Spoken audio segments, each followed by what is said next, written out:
ยังไปแย่งชิงกันลบราฆ่าฟันกันทำลายกันอยู่เพราะมันไม่รู้ถ้ามันมารู้ของธรรมชาติมันก็คงไม่ลบราฆ่าฟันไม่เบียดเบียนใครให้หลงไหลกับอะไรเพราะรู้ธรรมชาติเหตุฉะนั้นพวกเราที่เป็นนักปฏิบัติอาการฝึกหัดศึกษาเพื่อให้รู้ธรรมชาติก็แล้วแต่สติปัญญาแต่ละท่านแล้วคงจะไปศึกษาอยู่ที่ใดก็ดีเพื่อจะให้รู้จักในเรื่องทั้งหลายเหล่านี้ก็เรียกว่าเรียนธรรมะสิ่งใดมันทำให้เราหลงเราต้องเรียนสิ่งนั้นเพื่อให้เข้าใจถ้าเราไปหลงอะไรหลงธรรมะนี่เป็นข้อที่สำคัญที่สุดเมื่อหากบุคคลใดศึกษาเราเรียนอยู่เรื่อยๆพระภิกษุสามเณรญาติโยมก็ดีมองซ้ายแลขวาก็ดีไปบ้านใดเมืองใดประเทศไหนท่านมีธรรมะหมดเพราะสัจธรรมคำสอนของพระพุทธเจ้าเนี่ยท่านสอนให้ศึกษาเราเรียนให้รู้จักไตรลักษณ์เนี่ยมันมีหมดเลยในโลกเนี่ยพระพุทธองค์ทรงสอนนึกว่าโลกวิทูลูกแก้งโลกรู้แจ้งโลกจึงวางโลกได้จึงพ้นจากโลกได้ถ้าเหมือนบุคคลกำลังจับอะไรอยู่จับเราก็ต้องวางเขาวางแล้วก็เดินหนีไปได้เพราะเขาวางได้ชั้นใดก็ดีจิตใจของพวกเราท่านทั้งหลายเนี่ยมันติดมันยึดมั่นอยู่อะไรแล้วเราก็จะได้พิจารณาสิ่งนั้นหาวิธีลดละปล่อยวางสิ่งเหล่านั้นเมื่อเข้าใจสิ่งนั้นใจก็เลยจะได้สบายโอ้ไปเห็นสิ่งเหล่านี้เป็นอย่างนี้แหละเป็นจะเรียกว่าเกิดแล้วก็ดับทุกสิ่งทุกอย่างเกิดขึ้นมาแล้วก็แตกสลายนี่เรียกว่าเกิดดับแต่เราว่าเกิดขึ้นมาแล้วเป็นของไม่เที่ยงแปรปรวนไปเรื่อยๆเรื่อยๆเกิดขึ้นมาแล้วเป็นทุกข์ที่จะคุมดูแลมันนี่สุดท้ายมันก็ภัยจิตใจเป็นออกจากรูปร่างกายไปก็เรียกว่าคนตายเป็นธรรมดาจิตวิญญาณไม่รู้ไปทางไหนจะไปทางกรรมดีหรือกรรมชั่วที่จะชักจูงไปเป็นสิ่งที่เราเป็นนักศึกษาก็ต้องศึกษาไม่หยุดเมื่อเราไม่หลุดพ้นจิตไม่หลุดพ้นจากกิเลสแล้วเราก็ไม่หยุดในการปฏิบัติการศึกษาถ้าหากเราเรียนจบหมดหายสงสัยเลยทีเดียวในโลกธาตุในอย่างนี้มันก็จะอยู่สบายแค่ไหนก็ไม่ทราบผู้ที่หายสงสัย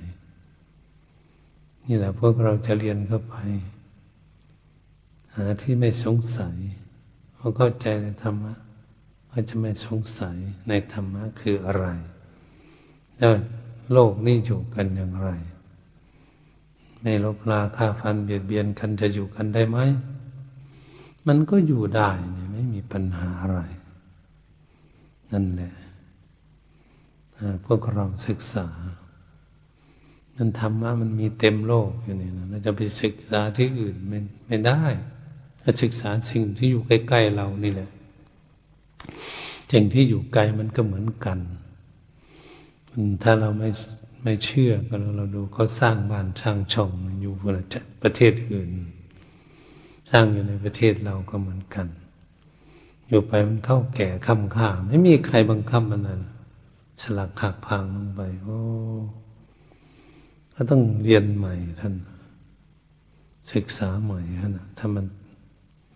แตกสลายไปตามสภาวะมันแต่คนที่รู้ธรรมชาติรู้สภาวะจะเป็นคนที่สบายใจส่วนร่างกายนี่ก็แก้ไขมันไปเท่านั้นนะจิตใจนี่มันจะได้สบายอะไรมันหลุดไปแต่ก่อนมันยึดมันทุกข์ยึดมั่นถือมันทุกข์เพราะจิตใจมันถ้ามันรู้แล้วมันก็หลุดออกเหมือนอะไรทำให้จิตใจทุกข์ทำให้จิตใจหลงเนี่ยจิตใจรู้จิตใจก็ย่อมปล่อยวางเองเหมือนเรามี สิ่งมีของที่เรายึดอยู่แล้วก็พิจารณาให้เข้าใจเลยเป็นของใครก็เป็นของกลางโลกเพราะฉะนั้นเราก็ใช้มันไปเลยใช้โลกโลกสมมุติมาเห็นหมดสมมุติเครื่องนุ่งเครื่องห่มสมมุติรถสมมุติเรือสมมุติเครื่องบินสมมุติของใช้ทุกสิ้นส่วนสมมุติขึ้นมาแล้วก็ซื้อเอาของสมมุติเอาของสมมุติมาไหว้มาดูมาใช้กันไปเรื่อยๆจนเท่าเราแก่มันจะหนีจากมันไปเองไม่มีใครที่จะทนต่อได้นะใครจะมาทำบุญทำกุศลมารักษาศีลภาวนาก็ดีมันก็เป็นอย่างเดียวกันว่าโลกนี้มันอยู่ตามธรรมชาติของมันร่างกายของเราเนี่ยเพราะเราผิดหวังอยู่แล้วเมื่อเรารู้ร่างกายของตนเองดีว่ามันเฒ่ามันแก่มันทรุดทรุดโทรมมันเจ็บมันป่วยจนจะถึงที่สุดของมันใจของบุคคลนั้นจะได้สบายว่าเราเรียกว่าเขารู้ร่างกายเขาไม่อยู่กับร่างกายแต่เขารู้ร่างกาย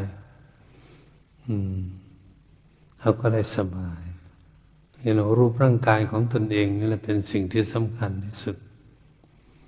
ถ้าเราไม่ศึกษาเราจะไม่รู้เราต้องศึกษามารูปร่างกายนี้มันเป็นอะไรมันเป็นของใครจริงๆถ้าเราดูเข้าใจแล้วมันไม่ใช่ของเราจริงๆเป็นจังว่ามันใช่ตนใช่ตัวจริงๆแต่บัดนี้เราก็คลองมานานเราเอาของทำความดีอยู่บางการเห็นบอกเพิ่นทำสิ่งโน้นสิ่งนี้ให้เป็นประโยชน์ก็อาศัยรูปร่างกายพากันทำสิ่งต่างๆเพื่อให้มันเป็นประโยชน์อยู่กับโลกนี่แค่นั้นแหละชีวิตก็เลยมีประโยชน์ผู้ที่มีประโยชน์ก็คือจิตเรารู้เองจิตรู้สิ่งทั้งหลายแล้วอยู่ของเขาอยู่ของเขาก็ใช่เขาไปเฉยๆมันเราใช้สิ่งของนี่นะ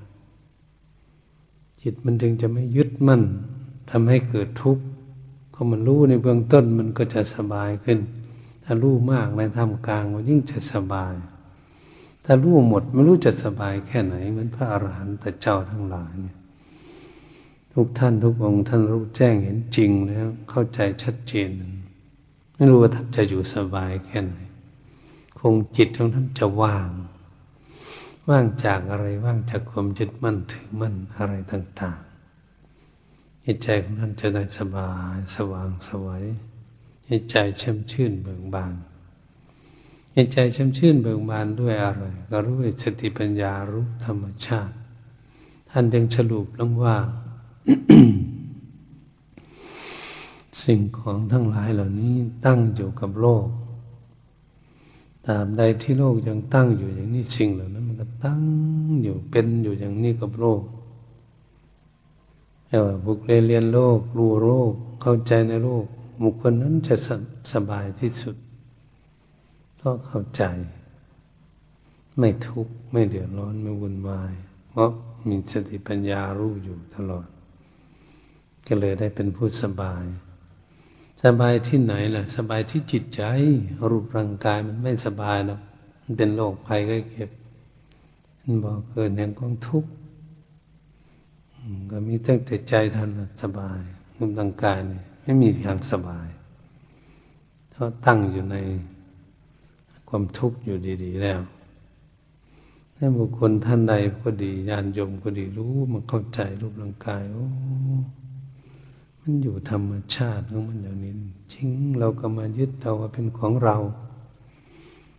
เราเป็นของเราจริงๆถ้าเราไม่รู้ว่าเป็นของเราไม่ดูไม่แลไม่เลี้ยงมันก็แตกหักพังไปก่อนอันนี้ว่าของเราก็เลี้ยงดูมัน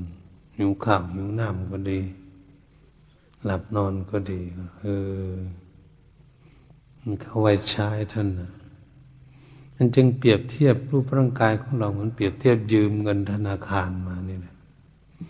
ยืมมาแล้วถ้าหากเราไม่ค้าขาย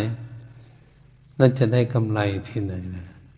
มันจะเพิ่มพูนขึ้นได้ยังไงเงินต้องพยายามที่จะ จะใช้ให้เป็นประโยชน์ให้ได้ชั่วการชั่วสมัยเราไม่คิดว่าเราจะไปถึงไหนนะชีวิตของเรา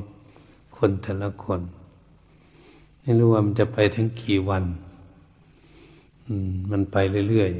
ๆผู้ที่หนีจากพวกเราก็ไปทุกวันตัวของเรานั่นกับอนาคตนี่ไม่รู้จะเป็นวันไหนมันจะไปถ้ามันจะไปเราห้ามมันไม่ได้มันก็ต้องปล่อยต้องวางเป็นธรรมดาอันนี้การปล่อยวางเราจะปล่อยวางมันขาดไหมขันธ์ห้าเนี่ยรูปเวทนาสัญญาสังขารวิญญาณถ้าจะละจะปล่อยจะวางขาดไหมถ้ามันวางขาดได้มันก็ได้สบายถ้าวางไม่ขาดมันก็มีความทุกข์อย่างเรียกวัฏจักรวัฏวนเวียนว่ายตายเกิดในวัฏสงสารไม่มีที่สิ้นสุดลงได้มันบุคคลว่ายน้ำอยู่ในทะเลไม่เห็นฝั่งไม่รู้จะไปฝั่งไหนอยู่ในทะเลมันมืดมนอนตการแล้วก็ขาดสติปัญญาเองเหตุฉะนั้นการบรรยายธรรมเรื่องการศึกษาธรรมชาติมาแต่ต้นจนอวสานนี้ขอให้ทุกท่านน้อมนึกระลึกไปมีพิจารณาว่ามันจะเป็นอย่างนั้นจริงๆไหมหรือมันไม่เป็นอย่างนั้นเหตุฉะนั้นก็ขอยุติการบรรยายธรรมไว้เพียงแค่นี้เอวังก็ไม่ด้วยประการฉะนี้แต่นี้ต่อไปก็ให้ทำความสงบ